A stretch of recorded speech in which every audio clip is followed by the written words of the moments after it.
All right, so we're going to talk about rotational equilibrium today.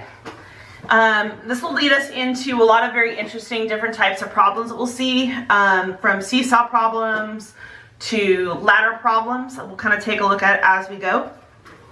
So we've talked about equilibrium before. We've talked about equilibrium so that if I was dealing with forces, for example, if I had a block that had different forces applied, so maybe you had some friction and you had a force and this thing was moving either at a constant speed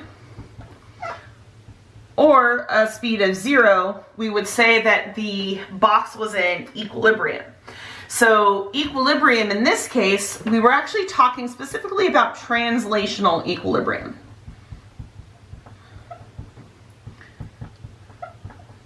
So to be in translational equilibrium, in order to have that constant speed or a speed of 0, basically our acceleration had to be 0, which meant that our net force was equal to 0. So if you're in translational equilibrium, your net force is 0. So you do not translate. You don't move side to side, up or down. You don't move linearly. So this is kind of like a linear equilibrium. So with rotational equilibrium, what we're kind of talking about is we're talking about that there can be multiple torques acting. So if, for example, I had, a lever, okay, and I had it attached to like some sort of axis of rotation right here, if I was applying a bunch of different forces in different locations at different angles, then this bar would be in rotational equilibrium if the net torque was equal to 0. So if the net torque is equal to 0, this is going to imply that the angular acceleration is 0. So this thing could either be moving at a constant angular speed or an angular speed of 0. The reason I put these in parentheses is because technically 0 is a constant value. So either you're rotating at a constant angular speed or you're not rotating at all. So that is rotational equilibrium. We can also define something called static equilibrium. And we did a static equilibrium lab. But we really didn't do it right. That happens. Because static equilibrium is when there is no angular speed and there is no linear speed. So if you're in static equilibrium, you're not moving. So I can be moving in translational equilibrium as long as I'm moving in a straight line at a constant speed. I can be rotating in rotational equilibrium as long as I'm rotating at a constant speed. But in order to be in static equilibrium, not only does that mean that the net torque is 0 and the net force is 0, what that means is that actually there is no motion whatsoever. So really, in order to do static equilibrium, we should have checked in that lab. I think the one that you guys did online had like some weights hanging by some kind of pulley fridge magnet type thing, something like that. For the in-person people, we did a physical situation where we looked at like a water bottle, and basically you looked at this situation. So technically this didn't just have to be in translational equilibrium, which is all we looked at. In order to have been in static equilibrium, technically the net torque also should have been 0. But in this case, if there was no net force, there's also no net torque because this thing's obviously not rotating. So we were in rotational equilibrium, even though we didn't know that. So you just have to kind of be careful with your wording because static equilibrium requires no motion, either rotation or translation. Rotational equilibrium and translational equilibrium, you can be moving as long as those motions correspond to the appropriate omega being constant, and translational here. So I could actually be rotating at a constant speed and be in rotational equilibrium and translating. And I could actually be in translational and rotational equilibrium and still be moving. And we actually see that all the time. If I have a wheel and it's rotating, but it's also moving linearly, then the linear speed is constant, the angular speed is constant if it's moving at a constant speed. And this is the idea of rolling. Rolling has both rotational and translational motion. So a car rolling at a constant speed is in both rotational and translational equilibrium, but it is not in static equilibrium because it's not at rest. So those are kind of our definitions of equilibrium as they apply. Now, all you have to do to find rotational equilibrium is do the same process that we did for net torque. So what you would do is you would identify the lever arms for each of these. So I would have like an R3 and have an R2. I would have an R1. Okay, for these ones at angles, I would have to find the perpendicular component for each of these, depending on what angle was given, and find the component that is perpendicular. I would then have to find what direction these are causing for rotations. I can see that this one's going to cause a rotation in that direction. That's clockwise, which is a negative torque. This one would also be causing a negative torque. This one would be causing a positive torque. So you would add up, find the net torque. So if the torque by F2 is equal to the sum of the torques by F1 and F3, then it's in rotational equilibrium. If these do not add up to 0, then it's not in rotational equilibrium, which means it would actually be accelerating. You'd have an angular acceleration. And then we'd have rotational dynamics, which is our next topic. That's what happens when you have a non-zero net torque, which causes an angular acceleration. So let's take a look at some typical examples of rotational equilibrium. All right, so let's take a look here at a typical example. So this is going to be a seesaw problem. And what our goal is in this case is to figure out where person 2 needs to sit so that this can be in rotational equilibrium. Now, in this case, we are going to neglect the board. Even if this board is not massless, why can we neglect it? Well, let's look at the forces that are involved.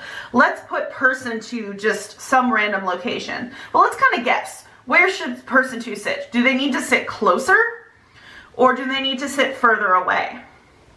Well, let's think about it. So our torque is our force times our lever arm. This would be the force of gravity. It would act downwards on the board.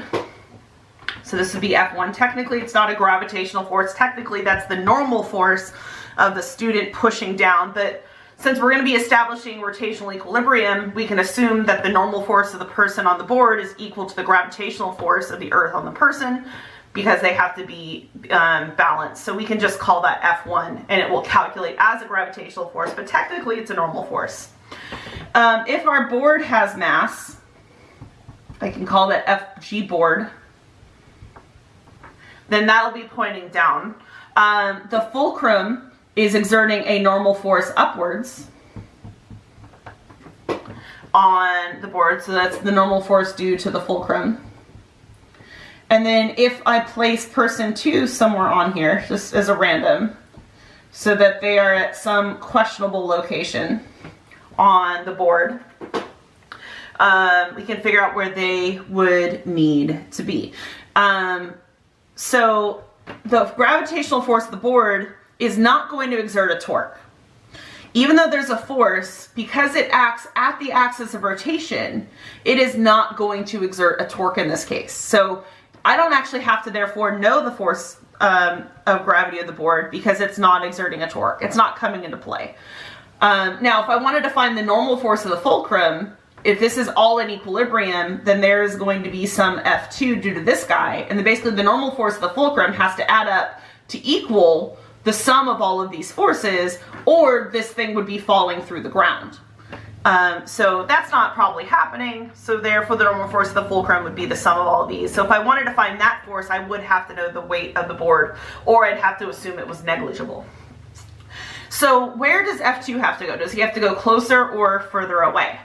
Well, if we look at this, their masses this guy has larger mass, so he's going to exert a larger torque, especially because we're going to be assuming that this board is level, so that these are 90-degree angles. So in order for this guy to exert the same torque as this one, he's going to have to be further away because he's going to have a smaller force, so his lever arm has to be bigger, because our torque here is just going to be R times F, because they're already perpendicular to each other. So in order to have the same torque, if I have a smaller force, I'm going to have a bigger lever arm. So it doesn't matter how I drew this. Now, they could give you a question like, where does the student have to sit, or is it even possible for this to be in equilibrium? So in that case, you'd have to know the length of the board, but we're just going to assume that this is not to scale on, that the length of the board is long enough so that this student can sit on it and be in equilibrium. But that would be an interesting question, is maybe how long would the board have to be, or what's the minimum length the board would have to be so that this guy can be in equilibrium? That would be kind of a fun and interesting question. But that's not what this is asking. Much simpler. We just want to know where on the board does he have to sit, assuming the board is long enough. So in this case, what I'd have to do is I'd have to write the conditions for rotational equilibrium. Well, actually, I want this to be in static equilibrium. So technically, my net force would have to be equal to 0.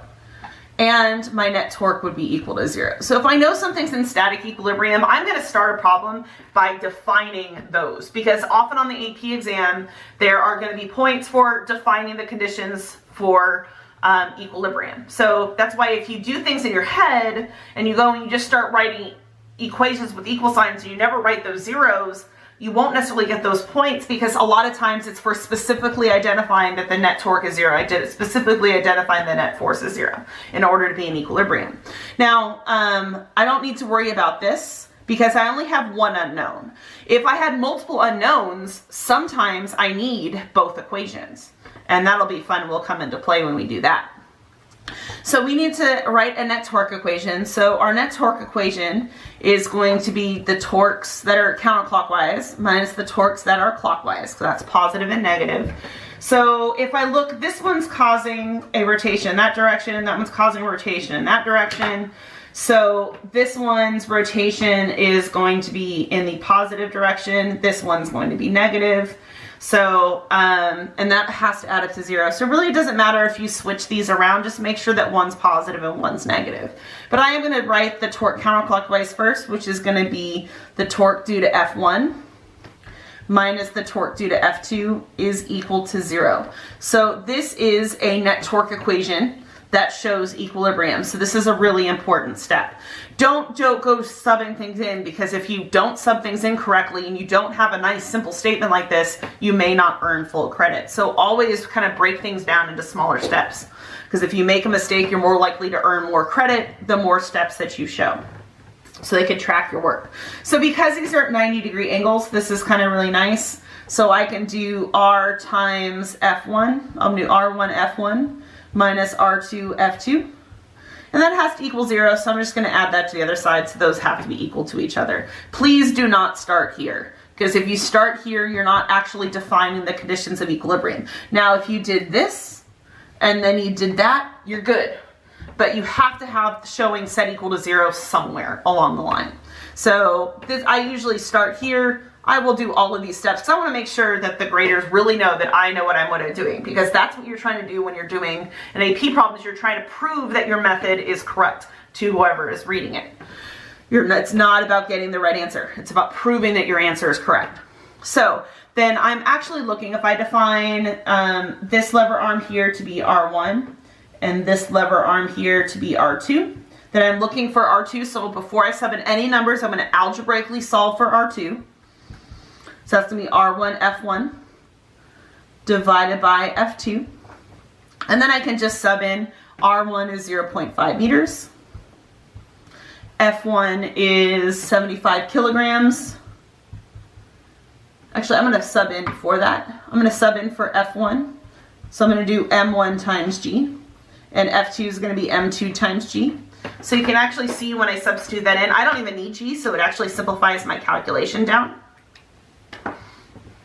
So I get R2 is just going to be R1 M1 over M2. Please don't start here. You need to actually show that you understand that you're subbing in gravitational forces and all those different business. So R1 M1 over M2. So R1 is then 0.5 meters. M1 is 75 kilograms over M2, which is 60 kilograms. So R2 is going to be 0.5 times 75 divided by 60, which is going to be 0.625 meters. And I know it comes out in meters because my units for kilograms cancel. So actually, if this had been given to me in centimeters, I could actually get an answer in centimeters. I don't necessarily have to convert. You just have to make sure that your units are consistent. So I get 0.625 meters. So that means this person is farther away. So R2 does have to be larger than R1, which agrees with our understanding of the problem. It's a really good idea to get an expectation of what you think your missing value should be. Should it be a bigger or smaller? Because that'll check to make sure if you made a calc error. Did you flip these around? If it was smaller, you might have flipped your masses and did the wrong mass in the wrong location and gotten a smaller value, and that wouldn't have made sense because this had the smaller mass, so he has to be further away. So that is kind of a typical seesaw problem. Sometimes there'll be seesaw problems where the fulcrum will move, and basically the kids will be fixed in place, and it'll say, okay, well, where do you need to put the fulcrum in order for it to be balanced? In that case, in order to make this work, you would essentially have to know some information like how far apart they are sitting from each other, or where, and then you can define like a value for X here, and then this could be L, and then this value would be L minus X. Okay, so you might have to do some algebra definitions to find that problem. I think there's something like that on your homework.